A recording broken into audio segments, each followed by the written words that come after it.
Come on, man. Where you at? Jay Dizzle, what's up, buddy? You're not at Stockton yet, ripping lips and tearing them up No, yet? no, I'm gonna get down late tomorrow, and I got a buddy fishing the Solo Pro 100, so might go take a boat ride on Friday. I don't even know if I'm gonna get my kayak wet. Hmm. All right. Can you guys see me? I'm trying to make sure you guys can. These are not getting in the way. If they're getting in the way, someone let me know. So. Anyways, yeah, I'm doing all right. That's good to hear, man. It's been a minute since we've been on the water. Table Rock's been a couple weeks ago. Back at it with the tournament series. Got Stockton this weekend. We got a full show going on. We got quite a bit going on. I'm ready to fish this weekend. Everyone's talking about this weather and whatnot, and I think we all just need to quit staring at it and just let it happen and see what happens. But I know you're ready to fish, bro. Like, I know you're going to talk about points here in a minute, but Quattro, you're fourth, sitting in fourth, JD. Come on. And from what I'm hearing, it might be a scoping game this weekend. Really? I haven't heard that, but I'm all about that if that's the case. I ain't scared of that. As always, title sponsor, Eco Fishing Shop. Always want to thank them for being part of this, helping us out with all our stuff. Another one that we really want to highlight is Strike Force Fish Attractant. Guys, if you're not using that stuff, it's really good. I feel like Lake the Ozarks, when I was throwing a jig, that was, maybe it's more mental than anything, but it worked for me. I really liked that crawfish one, but they've got a bunch of different scents and all that. So make sure to check those guys out. If you see them at any of the, I know right now, summertime, there's not a lot of expos and whatnot, but you see them at the expos, make sure to say thanks and support them. Let's get into points, man. Let's talk about this. Let me see if I can pull up, and I'll let you go through this chat and talk about this, but let me see if I can pull up our website and put the leaderboard, not the leaderboard, but the standings up here.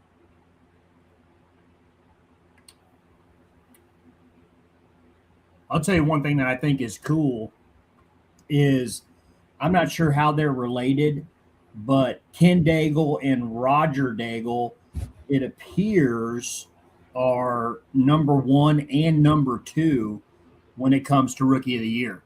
So they are having a family royale. I'm sure they're related. I'm not sure how, but they are battling it out. I believe that Ken's got a little bit of lead on Roger, but one top 5, top 10 can really change the game for Roger. So. Talk about our top 5 real quick. Go through that for the Elite Series as well. Micah Funderburg, Tyler Alexander. I mean, that's going to be a good one. That's a close one. And McNasty's in there, Richie McMichael, and then your one and only Jonathan Dominguez, and always a threat, Chad Davison.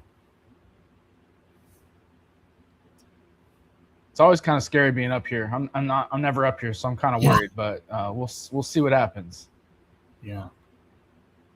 Grassroots Series, we just had our event on Pony Express this last weekend. Looked like Stony Floyd took that one home, so congrats to Stony on that win. Looked like there's some decent fish in there. Looked like Chad took home big bass, but in our top 5 we got Jason Anderson in 5th, Larry Lee, Craig Mueller, Doug Wright, and Jason Shiflett. So it's cool to see some new names here on this side. Jason Anderson, another rookie. Yeah. Him and his wife, they fish quite a bit, and so it's cool to see them fishing over here quite a bit. So happy to have them here. Jumping over to the Elite Series on the team side, your top 2, Once His Luck, Spencer and Micah, and then Everhart's A team with Chad and Robs, and probably Asterix, Tyler Alexander. We should probably put that in there as well. Yeah, it's a 3-way team there, buddy. Don't want to sulk on that too much, but it is what it is. Good for them. Hopefully, looks like the team stuff will shake out here pretty quick. See where we're at. And then online, the Grinder Series. Who's that in that 3rd spot, buddy? I don't know. Never heard of him. Sheesh. Larson Jacobson, Lowell Moore, Trey Dawson sitting at third position. Andrew Fritz, he had a pretty big fish earlier this year. I think Andrew Fritz has been on it this spring. Yeah, he's been grinding this year. And then as always, Jake Pruitt, he's always a threat on there. I don't know if he fishes Taneycoma solely, but I know he likes that area down there, and I think he's in the Springfield area. But congrats to him on leading that right now. And then the river, I think they've only had two events yet? No, they've only had one event, so they'll have their next stop up here in a couple weeks. But you got Joshua Brody, Cole Lawrence, Josh Keats, Tyler Coakley, and Zachary Bray. I know Zachary and Tyler, they battled it last year to take home that top spot. So looks like they're – shout out to Brody, another rookie in the top 5. Yeah. But that is your AOI standings right now. Good stuff. It's good to see, new guys on the list, old guys on the list. So it's definitely a pretty good mix of people in there. Let me get back over to what do we got next? We got Angler Spotlight. Yeah, I'm gonna let you take this one over. This is a new segment we're doing. There's only one reason why this is successful. We owe a lot to Josh. Josh really does everything behind the scenes and in front of the scenes too. But if it wasn't for members, then this wouldn't go anywhere, right? We are only as good as our numbers. So I think it's going to be important to, we always hear from them top 5. We hear from them top 10, but being able to really dive in and get some people's stories, because this is so much more about than fishing. This is about knowing why these guys and ladies want to fish, their story, what got them into it. And I think that's what makes our club so unique is we are so personal. And just taking a little bit of time out of each show and just getting to know somebody, getting to know who they really are, not just chit-chat at the ramp, but just really getting to know who we are. So I'm excited about this one. And we're starting off with Kyle Bingham, the wacky master. He came out pretty strong this year. So, Kyle, good to have you on. Thank you. Appreciate it. You have a beautiful backyard. You want to tell us where you live, where you're from? And I'm Lebanon. From Lebanon, about 10 miles east of Lebanon, actually. We're overlooking the Osage Fork River for anybody that's, around this area. So. Okay. Where do you work at? What do you do? So when you're not fishing, what do you do? Are you dad, your husband? Like, what do you do? Dad, husband, farmer, work for the Durham Company here in Lebanon, Missouri.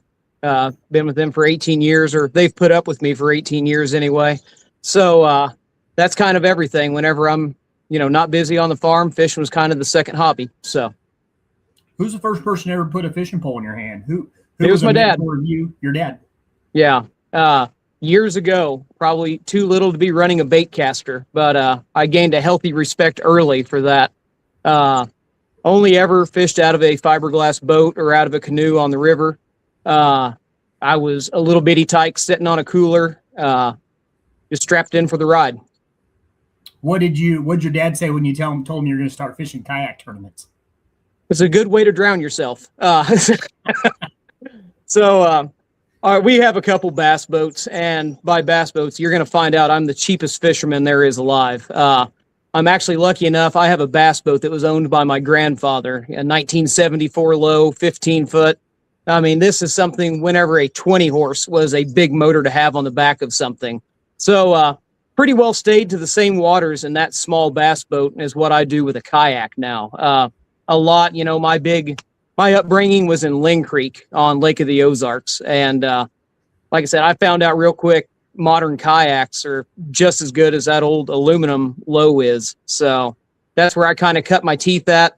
My first trip to the lake was a year ago this week on a kayak I'd bought from Eco. And like I said, kind of scared, kind of nervous, figured out that, hey, there's nothing to it. So when it comes to your rod and reels, do you have a preference? What's your rod and reel choice? And if you're going to pick one bait that you were not going to leave home without, what are you taking? Well, we're going to go back to I'm the cheapest fisherman alive. So before this year, I had mismatched whatever I could get my hands on. I actually kind of broke down, bought a set of matching reels. Now they were nothing spectacular. We're talking Bass Pro Tournament Series, all the same color. That was a huge deal for me at that point. Early this spring, I seen a set of Kistler reels that were for sale by a guy in MOYAK, Stony Floyd, and I ended up buying every one he had of them. Chunked out my old Bass Pro reels, put those Kistlers on there. And I mean, I feel like I'm driving a Cadillac now, and I'm sure there's people laughing that I'm bragging about a Kistler reel right now, but absolutely, I think I've got the best setup there is. So, and that's what matters, man. It's all about confidence. You ask Lance Burris, he's going to tell you got the best reel there is. Yep, especially absolutely. The best reel for the money. So, awesome. And then as far as the lure, I can't leave the house with Trey. You're to thank for that. The old, I've developed a very healthy, I guess, addiction with the 5-inch Cinco now. And man, I've done everything you can do with the Cinco. It was I've never finished great in any event yet. But a lot of these lakes I've been going to, I've never seen in my life. So you probably remember before Taney Como, you give me a tip, weightless Cinco, bro. And absolutely went out there, had my 5 fish on the boat before 10. That in itself was a win to me. Just gained confidence with it. And before I was just, a buzzbait guy, crankbait guy. So being in this series has it's made me open my mind up to, trying different things. A year ago, I'd never heard of a shaky head in my life. So every day is a learning opportunity going forward. That's what's up, and you're killing it. So since you started, can you describe and you kind of did there, just describe maybe what is the biggest lesson fishing has taught you that you've kind of carried? So you've been doing it since you've been young, something you've just carried into your everyday life. Patience is the big one. I've had events where, couldn't get a bite to save your life, and just keeping after it, keeping the grind going, not giving up. That's probably the biggest one. Being open to try new things. That's another thing. I've been, like I said, stuck in the same mode, my entire life. So I've realized I'm almost 40 years old, and I'm still learning every day. Old dog does learn new tricks. All right. And the last one, finally, what is the most embarrassing thing that has happened to you on the water? And let's be fully transparent. Don't hold back. Well, and it's not going to be in a kayak, because like I said, I'm only a year into it. I haven't made too big of a fool of myself in a kayak yet, but fishing with Dad, probably 10 years old, we took off from the boat ramp, and as we're heading down the lake, and we're going 35, 45 miles an hour, I noticed there was a measuring board on the front deck of the boat, and every time we hit a chop in the water, that measuring board would kind of pop back a little bit. And the hero that I thought I was going to be, I'm like, man, I need to grab that, or that's going to, fly out of here, smack somebody in the face. Apparently physics was not my strong suit in school. So I got up there to it, grabbed it. And as soon as I picked it up, the wind caught it. And one of those nice, 20 some inch Plano plastic boards, right over my head it went. I was left with about that much of it left holding it. And Dad thought it was hilarious. I don't think he even really checked to see if I was okay. But that's how it went. So, like I said, hopefully that stays the most embarrassing thing that's ever happened to me. I'm sure a year from now you'll ask me, and I will have done something else stupid by then. So, all right. Well, Kyle, I appreciate it, man. I love your spirit. I think you have a really kind of old soul to you. And yeah, you're an asset to this club, and you're new this year, and I hope you stick around, and we're grateful to have you. So thank you. Yep. Appreciate it, Trey. Thank you. Yeah. You can stick around. Back to you, JD. What up? That's cool stuff, man. Kyle's a good guy. I know he picked up a kayak from us, but good guy. Really fun hooking him up and setting him up with the kayak. He had a lot of questions when he first got into it, so it's cool to see he's still getting after it and hasn't hung it up. But good job, Trey. It was a good segment. Thanks. Who do you want to bring in next? You want to bring both of them at the same time? What do you want to do, Trey? I think let's bring in Luke. I know Luke said that he was kind of on a time crunch. He is at work. As you guys that know Luke, he's always working, whether if it's at work or if it's on the water, if it's making content. Luke is 100 miles an hour, and he's always been somebody that I've enjoyed watching. putting out great content, and he's just funny. He's just a funny dude. And he's a stick too, and he's just passionate about fishing. This dude cut his teeth on fishing. So yeah, Luke, tell us a little bit about yourself. Oh, he's frozen, I think. Yep.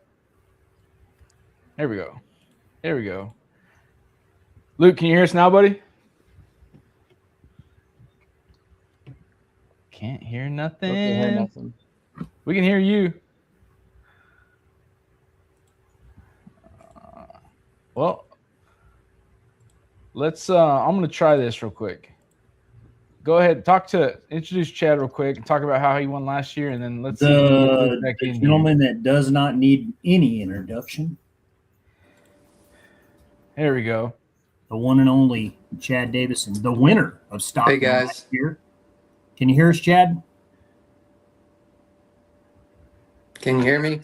Yes, we can hear you. Yeah, we can hear you, buddy. Can you I'm hear going to us? tell you right now, I've had to exit and re-enter about 4 or 5 times now while I was backstage because the sound keeps cutting out and then I can't hear you anymore. And so I had to leave and come back. So I don't know. There's something going on. I know it's been a ongoing deal, but if it happens again, I'll just have to exit and come back.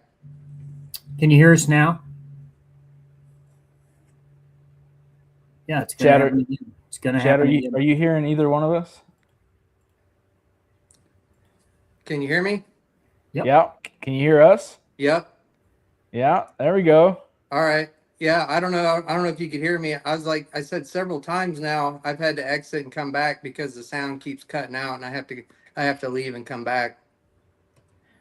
Well, we can hear you now. You're loud and clear. So tell us about last year. Tell us about how you did it last year. I know you came on here afterwards that event, and talk to us about that, man.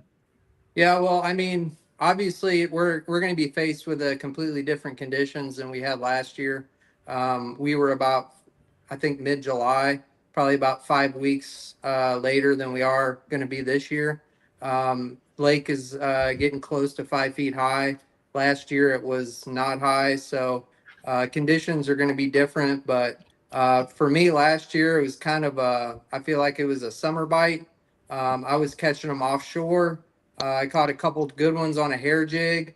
I guess first thing in the morning, I did catch one on a plopper, kind of running the bank until the sun got up. And then I caught a couple on a hair jig, out kind of fishing an offshore deal. And then I did catch one on a jerk bait that was like an 18-incher, I think, mid-morning. That was another kind of kind of an offshore deal. And then in the afternoon, I had a good one on the old famous Stinky Pinky. That's it's caught. Jared's caught big bass of this event on it twice, and it. I mean, when it's on, I mean, they knock it clean out of the water. So that'll definitely be something that I'm probably going to be playing with too. Yeah, you definitely put it on the map last year, and you were not shy about sharing it. Luke, can you hear us now, man? Yeah, I can hear you now. I couldn't hear anything before then. I was just sitting there I'm sure they're talking to me, but I can't hear anything. Tell us about you, man. You're home Lake Stockton, but tell us about you and give us a little background.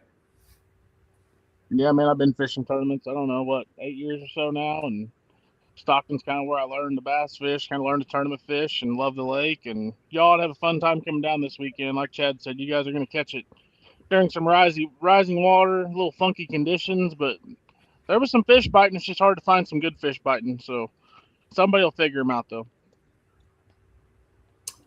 What events do you got going out this weekend that you know of?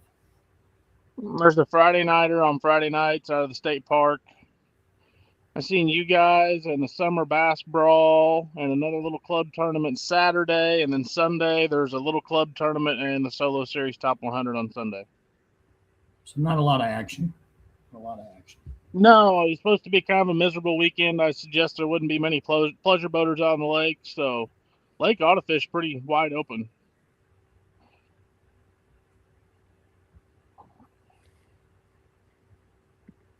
Luke, if guys have never been to Stockton, what are some, and you don't have to go into detail or anything, but like what are some baits or techniques that guys should be thinking about coming this weekend? Nah, I mean, you can always catch bass on Stockton on a football jig. That works 365 days a year. They're going to want to probably, if they're going to fish up around the bushes, employ, some flipping, some top water. It's probably going to be a good idea. There is fish to be caught in the bushes. I don't think it can be one out of the bushes, either kayak or bass boat. I think the bite's going to be an offshore bite, but there's also, you say that there's not a ton of deep fish out there, and if they are, they're suspending. They're kind of hard to catch, so it's basically wide open. However you want to fish, you can catch a bass doing it right now.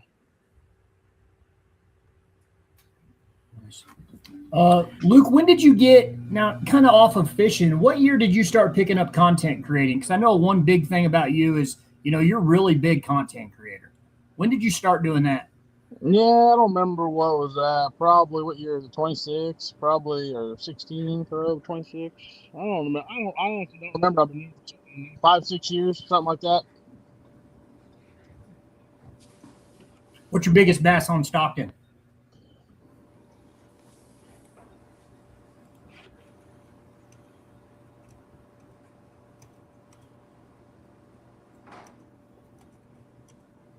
Luke, you still hearing us? Yeah, you're still here. Can you hear us? Man, yeah, nothing. Man, Nobody unfortunate. Can you guys hear me? Yeah, Chad. Yeah, and it's weird. Like somebody, like I'll hear one person but not another, so I left and came back. It's got to be a StreamYard thing. I think it is. I do a lot of these podcasts, and I've never had like these issues. Yeah, makes no sense. Chad, what's a go-to bait for you on Stockton? What's a old trusty? Well, I mean, I'm gonna kind of talk about what I'm expecting for this weekend because the water's getting close to 5 feet high and it's going to be in the bushes. So, I mean, I think flipping the bushes is going to be a deal. But, you had somebody on last week that was talking about how top water is not really a viable tournament pattern, but I think that's kind of ridiculous. And I think top water is going to be a big player in this event with the conditions that we're going to have. It's going to be some storm fronts moving through, cloudy, rainy kind of day. I'm going to have multiple top water, probably a frog, definitely a buzzbait, and then I'm also going to have Stinky Pinky on. So I'm going to be fishing probably around the bushes, probably trying to maybe key on some secondary points, some main lake points. But I feel like if the conditions are right for it, the top water could be a big player. Yeah, it seems like that bite's either on or off. Yeah. Well, I mean, it doesn't always work, but you get those days that are clouds and maybe a little bit of wind and storm fronts moving through. Top water can be the deal. You don't need a whole lot of bites on the old top water. Yeah, it catches the big ones. Luke, what do you like if the guy's never been to Stockton, what do you suggest targeting? Would you say, hey, go, flip bushes, or would you go for bluff stuff? What would you be looking for? You guys still there? Yeah. Yep. Still here.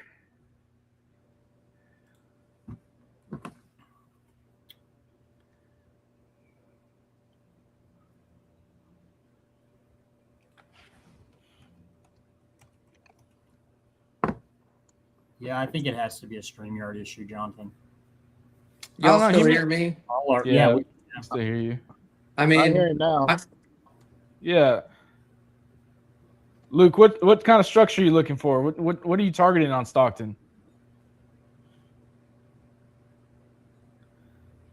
Trey, ask him, see if he can hear you. Can you hear me, Luke? Yep. Yeah, I can hear you, and I heard Chad when he was talking a second. If you're going out first day, let's say you got no practice, what are you targeting? What structure are you targeting on Stockton? If for someone that's never been there, like where are you starting? I mean, you can't go wrong with the main lake point that looks pretty obvious. There's always going to be fish hanging out on the hose, whether it's smallmouth, largemouth. There's always going to be fish hanging out on them. Now, I still, very few points have had groups of fish out on them. The current running's been very inconsistent, but I mean, I've also some good patterns over there for me. The last couple of weeks has been the very back of the creek with the inflow of water. I don't know how it's going to be with all this big rain we just got, but there was some fish still all the way in the back of the creek eating. I caught some, like Chad said, on topwater frog. That's going to be a player. Like I said, it's kind of wide open right now. There's still some fish back in the pockets. There's fish on the main part of the lake. Just kind of pick your poison. What's your biggest smallmouth on Stockton? I caught one this December that I didn't have a scale with me. That was my biggest one. I have no idea how much it weighed. I'm guessing it was right at 5 pounds. I had a 479, and this one was definitely bigger than that. It was a huge one. I didn't have a working scale on my boat at the time.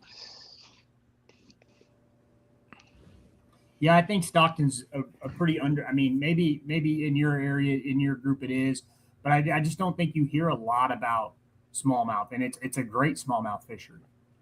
It is. I mean, it never really usually plays in tournament competition. You're not going to go out and catch 5 smallmouth that weigh 15 pounds. That's just, I've never seen that happen out there.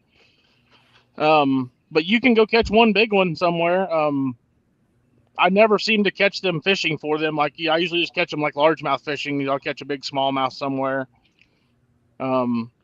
In the fall is the best time to catch a great big old smallmouth. I've had some blow ups on the topwater in the fall that, man, I wish they would have hooked up because they were truly big ones. Why do you feel like it's better in the fall? There and lay in the dirt in the fall, and I mean, they're up there a foot, 2 of water. I mean, if you catch a good windy, nasty day in the fall, it's game on. That's awesome. Chad, you got any questions for Luke? Yeah, Luke, are you catching any fish like a little bit deeper? Like, kind of like more like a summer pattern out, like brush piles or kind of on the main lake points, like maybe dragging a Carolina rig or a big jig or something? Yeah, definitely catching some fish like that. I would just say it's very inconsistent. I mean, it seems to be pretty spot specific. You can't just run to every point in the lake and find that. The brush pile bite for me seems to be very inconsistent. I mean, it's hard to find a lot of fish in piles. The fish I'm seeing out there are more on bait than they are on piles. Not saying I'm sure there's always bass and brush piles at Stockton Lake. Somebody will probably win doing that, but for me, it's been very inconsistent. But no, that's why I think the majority of the fish are heading. Now, I could be wrong. Lakes come up almost. It'll come up 2 foot by the weekend, probably close. And that I don't think they're running back to the bank, but it may make them act weird. Is all I would say. I mean, is the bush bite very strong right now?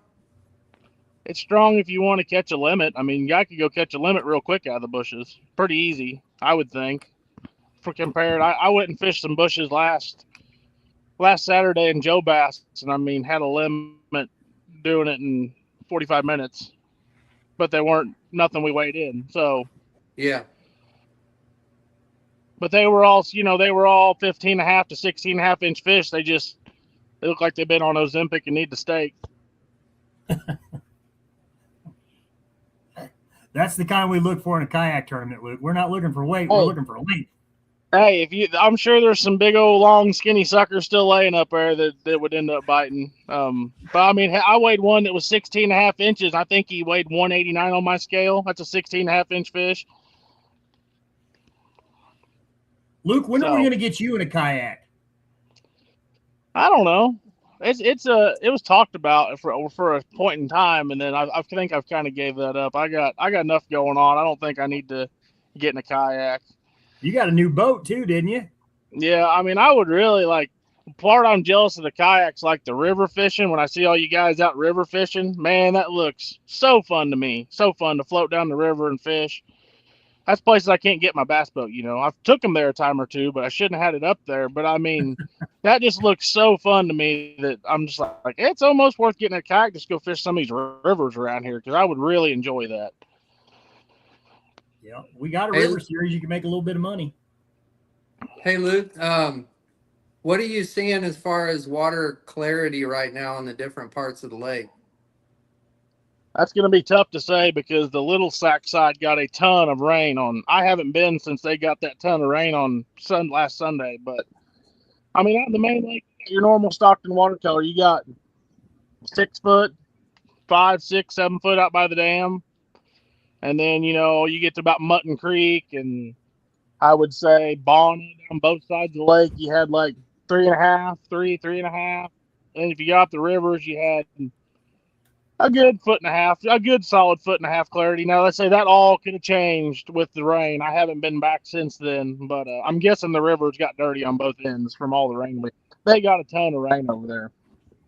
I definitely think the Little Sac side got hurt worse than the Big Sac side, but I'm guessing both are still dirtied up quite a bit. Awesome. What about water temp? What's your guys' plan of attack? I mean, I heard Chad say how he's going to go about it. I'm going to drag a jig, man. I'm just going to drag a jig. I'm just going to try to catch a limit. I have not done well with catching a limit, so I'm just going to put something on to catch 5, and then maybe, maybe just try to beat the bank with buzzbait or something for a while. But I'm going to drag a jig, shaky head, just try to get some bites, try to get some confidence back. I'm definitely gonna try the minnow thing. Yeah. If they're schooled up, I'm gonna try that for sure. The lake does have more fish in it this year. Like, I think the lake's actually had a good comeback this year compared to where it was the last 2 and 3 years. Man, it was some tough fishing the last couple of years. I mean, tough fishing on that pond. But this year the fishing's been more consistent. Everybody's catching some fish, keeper fish. So there ought to be plenty of opportunities for people to catch some fish. Why do you think that is? I mean, the fish have not came in from anywhere, right? They're the same fish that's been there if they're 16, 17 inches.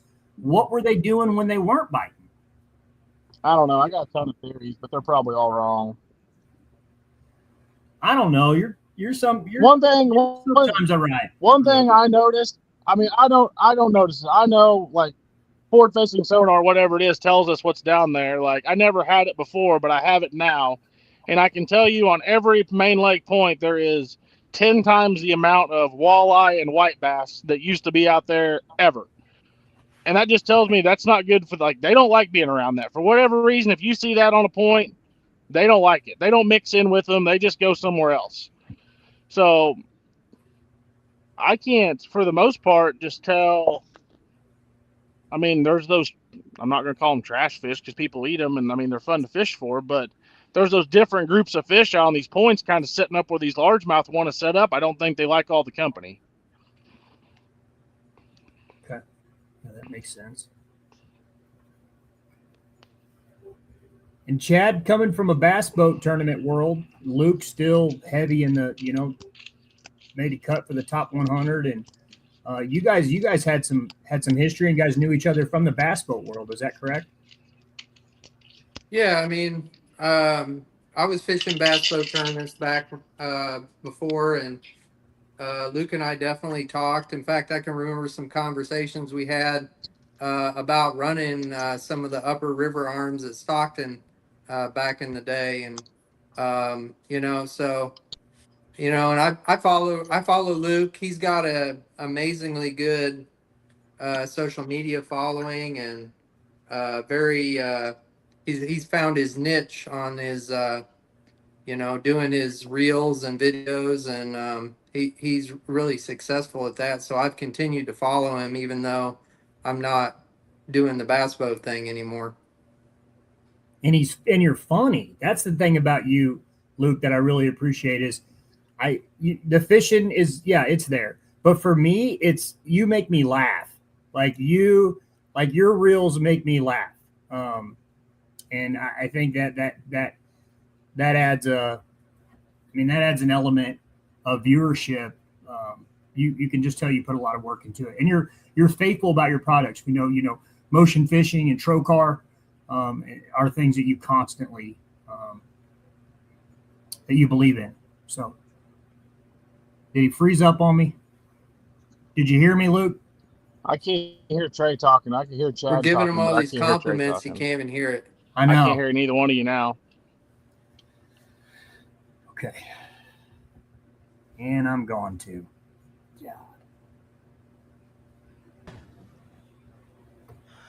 Oh goodness. Trey, I think it's Luke this time. I don't think he's on the Wi-Fi. I think that's what's going on there. Oh, Trey left too. Luke, can you hear us now, buddy? No, can't hear nothing. Trey's back. Yeah, guys, for the people that's viewing, I apologize. I know that my Wi-Fi is good. I know JD's got good Wi-Fi. Chad's got fiber. So we need to get something figured out. I can't hear anybody talking. I don't know. Oh, they Who's can here maybe and who's we not. need to get something figured out. Oh man, we need a Starlink sponsorship because nobody can hear anybody.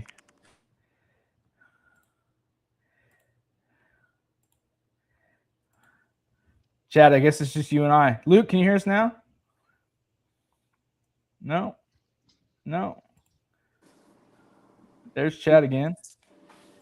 Yeah, all of a sudden I couldn't hear anybody, so I had to restart. Goodness. If nothing else, I guess everybody's getting a good laugh out of this. They may not get a fishing report, but they'll get a good laugh out of this. I guess we're on a streak. Maybe it's my Wi-Fi. Maybe I'm the problem. It was fine for a little bit, then it went bad again.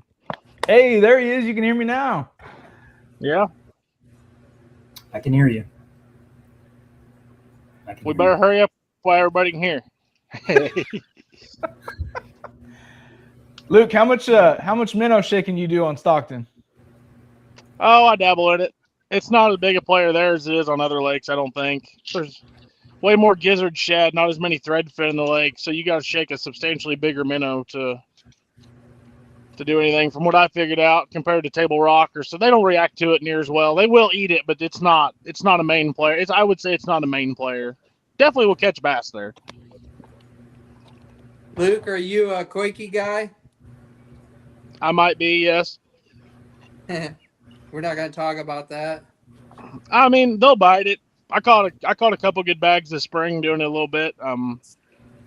For me, that definitely they will still bite it, but for me, ever since the spawns kind of progressed and we're getting into summer, they bit it worse and worse and worse. So I think it's probably, a spawn-ish bait, maybe for there. I'm sure they'll bite it in the fall again. But for right now, like I see them keep biting it worse, and they keep biting like a big worm and a jig better. So yeah, big worm and a jig.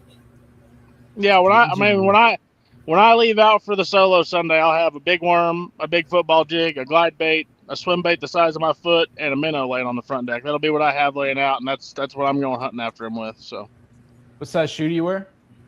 13. Damn. He did not say a topwater. No, it'll be tied on. And like Chad said, the guy that does that, I mean, that would have been the way I would have used to have fished, but I know too much offshore stuff now. I feel like Stockton's an offshore lake. They set up offshore. Like, I will spend my whole day offshore. Whether I catch them or not, I will commit to offshore because I feel like that's where the tournament's going to be won. So we got a lot of people that are new to this, Luke. Can you explain to us and to them what you mean when you say offshore? Well, I may not be necessarily talking about deep, but I'm talking like off the bank, not where anybody can just go down the bank and fish the bank. Like, it may be a house foundation in 10 foot of water. It may be a stump that's over on a flat in 18 foot of water that I know's there. I mean, just historical places I know I've caught fish year after year after year. Now, that seems like that gets less for me every year. And, it's taken me a long time, and I'm not as good at it as I used to be. There's a couple kids on the lake, Matthew Rogers, Connor Cunningham. They've really figured out the summertime offshore bite better than I have. But, Stockton was a brush pile lake. You went and ran brush piles. Everybody caught them. It was a good time. Well, now it seems that it's getting a little harder since everybody had live scope, could throw in the brush piles really easy. now you're having to go off on more off the wall stuff and more off the wall stuff. So I've had to change my whole approach now to find more off the wall stuff. And I'm still finding it every time I go out there. I'm always looking for it, and I'm always marking it and seeing where fish are. It's just I don't have near as much time to fish as I used to with 2 little kids and a job and all that. So definitely taking me a little longer. I would have tried to have already figured it out by now. But I spend a lot of time out there trying to figure it out for sure. Good stuff. Seriously, appreciate you guys coming on here, taking some time out of your schedules, out of your work as well. So really appreciate you guys coming on here. Can't wait till Saturday. I'm stoked. I'm excited. You gonna be out there on Saturday, Luke? What did you guys say? Sorry, I had a question here at work. You're gonna be out there on Saturday? I'll be out and about, yeah. Don't be running us over. One of you guys will cuss me when I go flying by at some point in time. Oh man, Trey, what are you doing I'll try- fishing, man? You need to be getting ready for that wedding. Look, I said I was going to stay. She said I had to go. She said I caused too much trouble and I'm messing things up too much. She'd rather just handle it herself. So I can I'm believe not that. arguing. I'm not arguing. It's better that way. You know, Chad Davison was coming to my wedding, but he said he'd rather fish Table Rock. Well, you know, priorities, man. There's a reason I'm not married. I told everybody last year I would not go to a wedding if your wedding was on a tournament weekend. And I meant that. And I got some blowback for it, but I meant it. As you guys know, it's a big part of my recovery. And yeah, it's what I do. So you guys should do an You do episode well. on why bass fishermen are some of the most selfish people you ever meet, because you're right. Like, you get into it, you can't.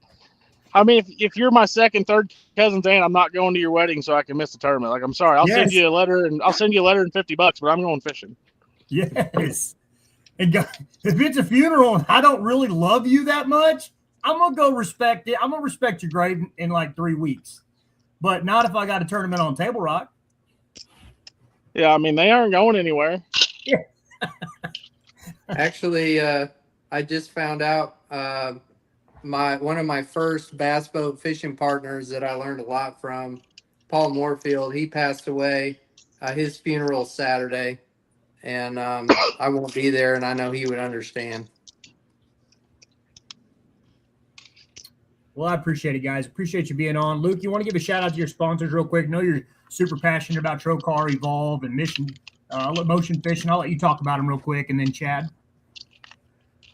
Yeah, no, I just want to thank them for supporting me. They make some great stuff. I'm going to leave it to Chad. I mean, everybody that follows me, basically, I try to do a good job of representing who I carry along. So I appreciate them for believing in me and jumping on the train. It's been a wild ride with the social media stuff, but life's kind of kicking me in the teeth here lately, and they're still hanging around. So I really appreciate them and everything they do for me.